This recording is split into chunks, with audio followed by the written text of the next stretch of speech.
It's a ludicrous day in the world of Magic the Gathering. The North American trade wars are in full swing, leading to a 25% increase in the cost of Magic the Gathering. On top of that, there is a bunch of grumbling going on right now about the Festival in a Box that was released today. Wizards of the Coast, in addition, has brought out some new arcade Magic cards, which have a very distinctive vibe.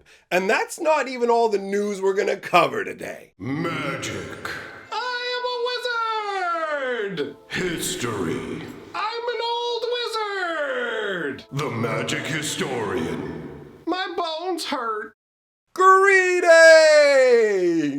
Owners of fine luxury cardboard rectangles, my friends!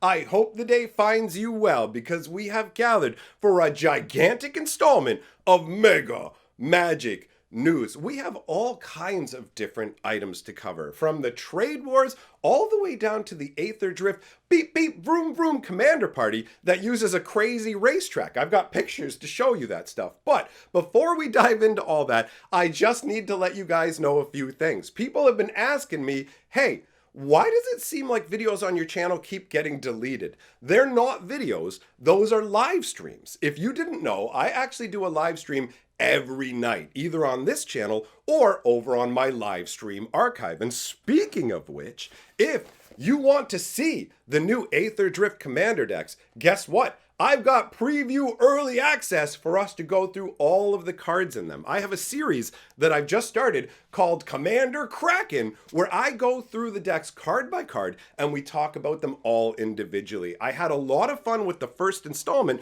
which was the Mothman Fallout deck. So if you want to spend some good time enjoying Magic cards, come by my live stream channel tonight. We'll be looking at one of these decks, and then tomorrow night we'll do the live stream here. So if you ever see a video that looks like it's been deleted and you found the title interesting, just know that if you go to my live stream archive, you will find it there. I've been pretty bad about not actually putting that information out there, so I wanted to toss it in at the beginning of this video. And in regards to these decks, one of them is based around the new version of Amonkhet after what Nicol Bolas had ravaged it with. So I actually have put out a lore video today over on my Fantasy Geographic. That's right, not only do I have 3 YouTube channels, actually I have 5 in total, but anyways, over on Fantasy Geographic, I have put out a lore video going over the changes that have happened as Amonkhet has freed themselves from the tyranny of Nicol Bolas and restored their world. And Wizards of the Coast, to their credit, put actual effort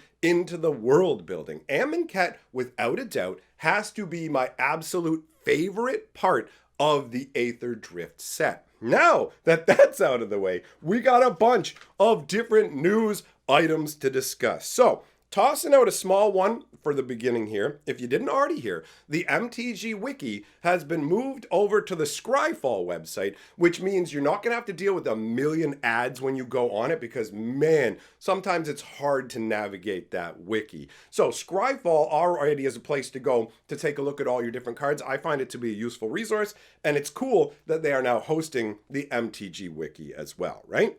The next item on the list is the arcade cards. If you haven't seen them already, I'm going to toss them all up on the screen. We got Big Score, Wheel of Misfortune, Roiling Vortex, Heat Shimmer, and Final Fortune. So these are the new arcade-themed Magic the Gathering cards. It's just these 5 cards because this is a secret lair. It's crazy to me that it's all red, but when it comes down to it, I do actually really like the retro vibe of this. I was never that big into racing games myself, but my friends were, so they kind of dragged me into it. And every once in a while, I would bust it loose with some F-Zero or an arcade game of the racing variety. So this does kind of tie into that nostalgia overall. And the cards in it aren't the best, aren't the worst. Might be to your taste, might not. But that out of the way, I want to talk about the hilarious screw up with Innistrad Remastered that is actually making people from a very particular format, the play as written format,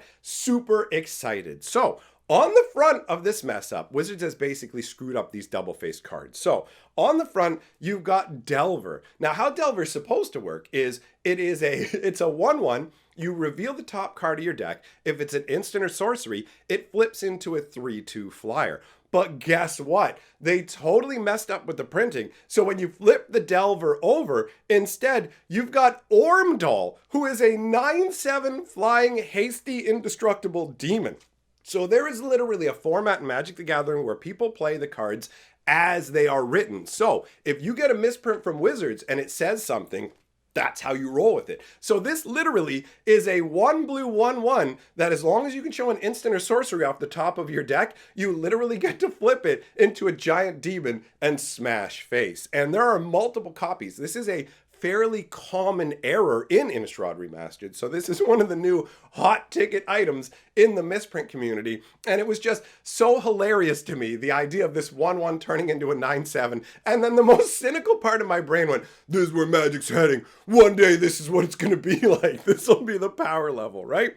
So next item on the list, let's talk about the Secret Lair Festival in a Box. You guys already heard about it in one of my previous videos where you get the mystery booster, you get those amazing promo cards. Honestly, I really love this Festival in a Box. But as usual, with Wizards of the Coast releases of this nature, there was a whole bunch of turmoil. I got messages from multiple people saying, yo, I'm in a queue for an hour for this, like the Marvel thing. And so people are sitting in there so stressed out because with the Marvel one, you had to sit in the queue for 4 hours and had no chance of actually getting the product because bots swooped in and scooped it all up. So there are multiple posts of people just raging out. And there's other people going, you should have just waited, man. You should have just waited. I showed up half an hour later and got in there with no problems. But you can't take what people are saying that way for granted because guess what?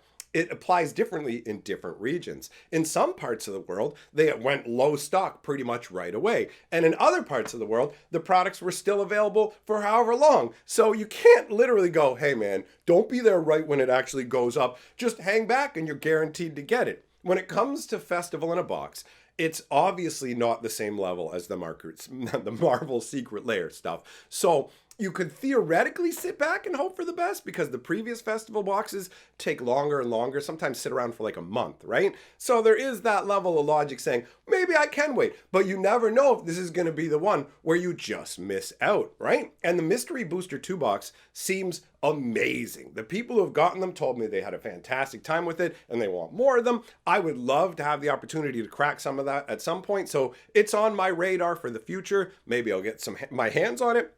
But ultimately, the release did not go too well. The good news is, though, there weren't a bunch of people who just said they couldn't buy it. But if you go and check the Reddit, there's a bunch of people raging out over this stuff. Surprise! Wizards of the Coast really hasn't figured out how to do this in a way that satisfies everybody, but I believe this time around they did fix the error from the Marvel release that allowed people to jump the line, so everybody was forced into the same miserable experience at least. You know, there's nobody who got to cut ahead. If you had to wait, so did everybody. And shared misery seems a little bit easier to bear, doesn't it? All right, so what's the next item on the list? The next item on the list is, the racetrack. Vroom, vroom, boop, boop, boop, boop, beep, beep, vroom, vroom. Man, don't mind me. I'm having a stroke here, apparently. So, up on the screen, you're going to see the Commander Party racetrack. Wizards put more effort into this Commander Party than I thought they would. So, the top part of the image shows the actual racetrack.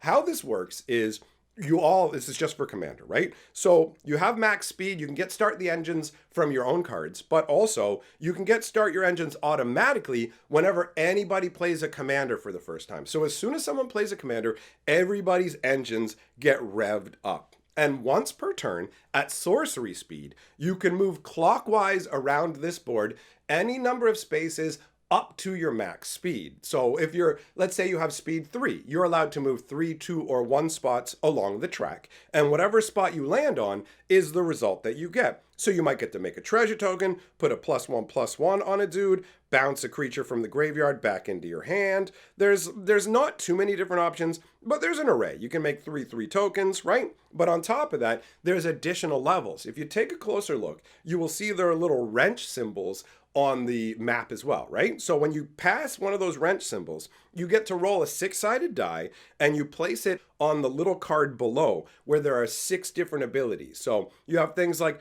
Fresh Wheels, target creature gains first strike and haste until end of turn. So these are activated abilities, essentially. You roll the die, you get that one special tool, and then you can use it once. But if you already have a tool, then this doesn't go off again. So it's just kind of like you keep using them because they'll keep replenishing. Every time you actually cross the finish line, all of your opponents lose 5 life. So this is a very, honestly, I find this to be an interesting concept for Commander Party. I don't like the skin of it. I'm not a big fan of this race car craziness, right? And I mean, part of that is because I've been traumatized by loot. If you don't believe me, and if you think to yourself that loot isn't a problem, then explain this.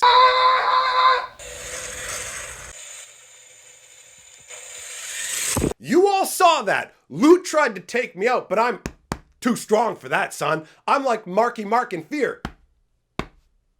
Let me in the house. Do you guys even get that reference? That's from like a million years ago. That's the moment I remember the most. That and Alyssa Milano over the shoulder. So that nonsense out of the way, let's talk about the trade war insanity. If you haven't heard about this yet, maybe you're not in North America, so this is news to you. But there is literally this massive tariff slapdown battle going on between America and Canada. So it's essentially like, yo, I'm going to charge you 25% more for any goat meat that you want to buy. And it's like, oh, I'm going to charge you 25% more for any toe ticklers. All this kind of stuff back and forth. There's this massive list of items that have had huge tariffs levied on them. And the sad reality is 25% is the tariff that's just been levied in Canada on Magic the Gathering products. We already have to deal with an insane exchange rate. Magic the Gathering is super expensive in Canada because American money is worth more than Canadian money. So first of all, you have the exchange rate. Then you have import and duty fees. And now you have this extra 25% tariff that's being stapled on top of it. The exchange rate right now, the exchange rate is currently almost 50% more. So $1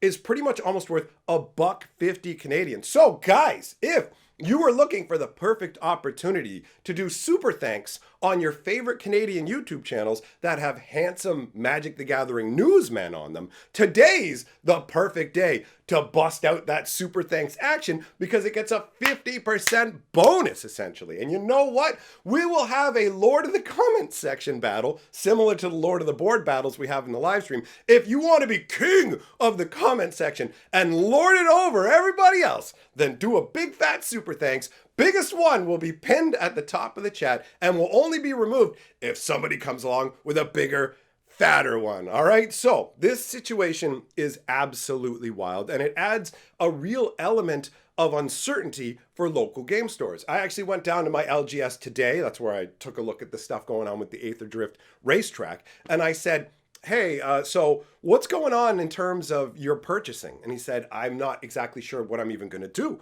because at this point, is this a situation where the trade slapdown is going to amplify so quickly and insanely that everybody's just going to go, let's scrap it. Let's scrap it. Or is this something that's going to persist over time, right? Canadian Magic boxes had already gotten up to being about $200 a box, actually a little bit more than that. When you add this tariff in, you're looking at $250 for a regular play box. It's absolute madness, right? Because Magic's already feeling overpriced. And aetherdrift, Wizards literally said, okay, we're reducing the box size from 36 down to 30 to try and make the boxes a little more affordable with that whole shrinkflation style. And then they come along and it's like, oh great, and now the price is rocketing right back upwards. So it's a rough time to be a Canadian Magic player. We are not in a good spot right now.